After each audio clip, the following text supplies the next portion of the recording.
aos pares o que ocorre no ambiente.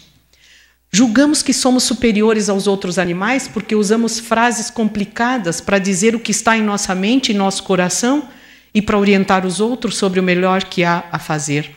Concluímos daí que os outros animais não têm essa habilidade. Julgamos que ouvimos todos os sons emitidos pelos animais à nossa volta. Engano. Sobre enganos não podemos firmar nem construir uma ética. A verdade é que somos surdos, e não é uma metáfora o que eu estou dizendo, literalmente surdos. Nossa audição não alcança a maior parte dos sons emitidos pela natureza animal e vegetal. Não estou fazendo, então, nenhuma figura aqui de retórica. Basta compararmos nosso ouvido ao de um cão ou ao de um morcego, que se orienta só pelo som do ambiente. Por acaso você ouve o som da parede quando está caminhando? Ouve o som do objeto que está filmando? Nós não ouvimos o som, o morcego ouve. O espaço físico ocupado por um objeto emite um som que é captado pelo morcego e não por nós.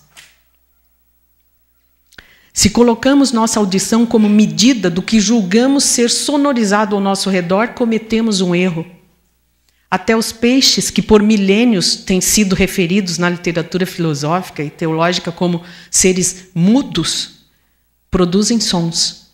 Somos tão bons na função de ouvir que, sem aparelhos sofisticadíssimos, não temos a menor noção dos sons que são emitidos à nossa volta pelas outras espécies vivas. Essa é a linguagem delas. Insetos, répteis, vertebrados, aves, mamíferos e humanos produzem sons todo o tempo para comunicar aos demais eventos internos e externos, orientar, estabelecer vínculos sociais, amorosos e grupais.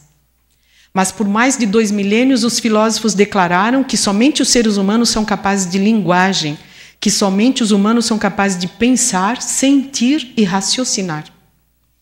Eles ignoram totalmente a linguagem dos animais. Não os observam, não os ouvem, como presumem que os entendem.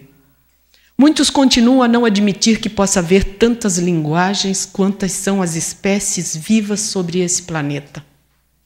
Perdemos milênios da história natural dessas linguagens.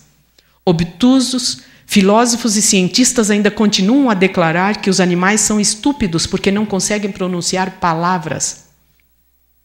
Eles não precisam de palavras. Sua mente se forma por suas experiências próprias, não através da experiência dos outros. Somente humanos têm a mente cheia de conceitos que não são deles, conceitos passados de geração em geração. Não que conceitos sejam algo que possamos dispensar, não. Para a mente humana, os conceitos são necessários. Eles permitem ganhar muito tempo. Cada um herda um sistema de conceitos da geração anterior e assim pode usar o tempo que sobra formulando novos conceitos para levar adiante o projeto humano de criar novos objetos. Mas o destino dos animais não é esse. É viver sua forma específica de vida, formatando uma mente que é deles, da qual muito os filhotes terão para aprender, mas aos quais nem tudo será revelado. Terão que aprender por conta, para formar sua mente individual, de filhote daquela espécie. É preciso lembrar que, mesmo sendo tão inteligentes quanto somos, não conseguimos até hoje aprender sequer uma língua estrangeira animal. Essa expressão não existe, tá? Estou criando aqui para esse efeito. Aprendemos a muito custo nossa língua materna ou nacional, a custo. E só o conseguimos porque nossos pais e adultos à nossa volta ficam pelo menos por 10 anos nos corrigindo e nos ensinando a falar corretamente. Levamos 10 anos, no mínimo, para ter o domínio da nossa língua materna. Sem as regras desse falar, não conseguiríamos aprender nem nossa própria língua. Por que seríamos superiores aos outros animais? Pelo fato de usarmos uma linguagem? Os animais têm suas próprias regras para comunicar aos pares o que é importante saber. Talvez eles nos revelem seu segredo, mas estamos embotados em nossas dobras e vincos morais que nos pregam que animais não possuem linguagem nem raciocínio. Julgamos que nosso estado de estupidez é nossa inteligência e que seu estado de mudez é sua deficiência. Enquanto isso, o papagaio cinza africano aprendeu da Pepperberg, que é a cientista que fez o primeiro experimento para estudar a mente do papagaio e ver se ele repetia palavras só por repetir, ou se de fato ele compreendia a linguagem humana, a gramática, a semântica, inclusive. Ela trabalhou com 30 anos com o Alex. Aliás, o livro dela já está publicado no Brasil em português. Chama Alex, tá? Sugiro a leitura, é muito interessante. Enquanto isso, o papagaio cinza aprendeu a linguagem humana e chimpanzés a aprenderam e a ensinaram a seus filhos. Quem vive em companhia de um cão sabe o quanto ele é capaz de aprender a linguagem humana. E há humanos excepcionais, aqueles que passam décadas observando a linguagem animal e conseguem receber sua mensagem. Como nos sentimos mais que eles se não somos capazes de aprender a linguagem deles, enquanto eles, no maior esforço, conseguem aprender a linguagem que ensinamos a eles?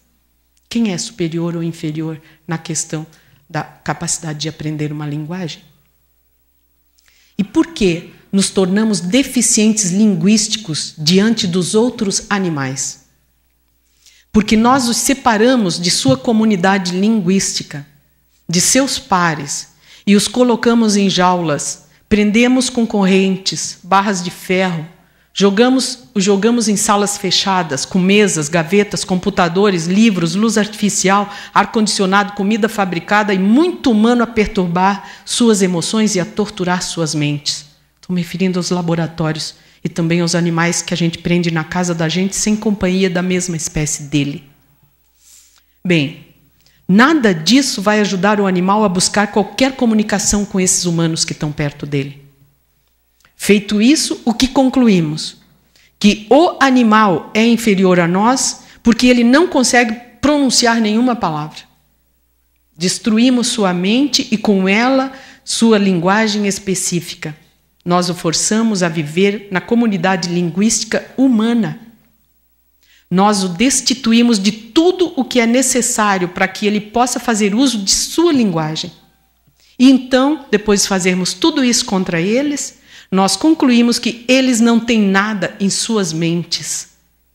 Ora, fora da comunidade linguística mental específica, não há linguagem. Aí tem o exemplo humano do Kaspar Hauser, né? Tem até um filme, eu sugiro que vejam, peguem na videolocadora.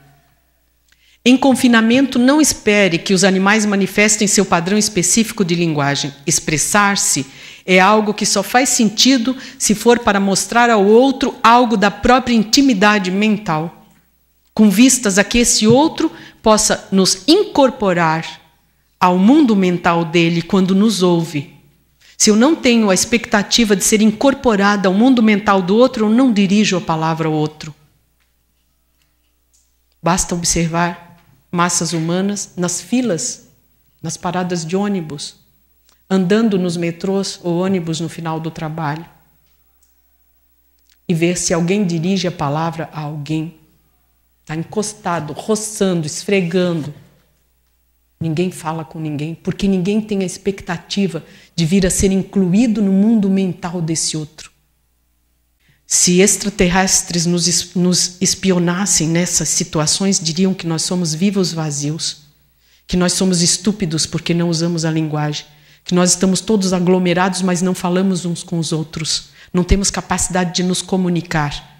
É isso tudo que concluímos dos bichos, porque tiramos eles da comunidade linguística específica e eles não têm a expectativa nenhuma de conseguirem ser incluídos no nosso mundo mental quando se dirigirem a nós. Um pouco sobre a violência. Humanos proclamam-se proprietários da vida de outros seres aos quais consideram inferiores. Para isso, precisam manter hábitos, práticas e instituições violentas. Maus tratos, violação física e emocional são práticas indissociáveis da escravidão, fundadas na lógica da dominação. José do Patrocínio, um dos maiores abolicionistas da escravatura africana, né, dos afrodescendentes no Brasil, refere-se a essa combinação nos seguintes termos: Não se admite a escravidão sem a disciplina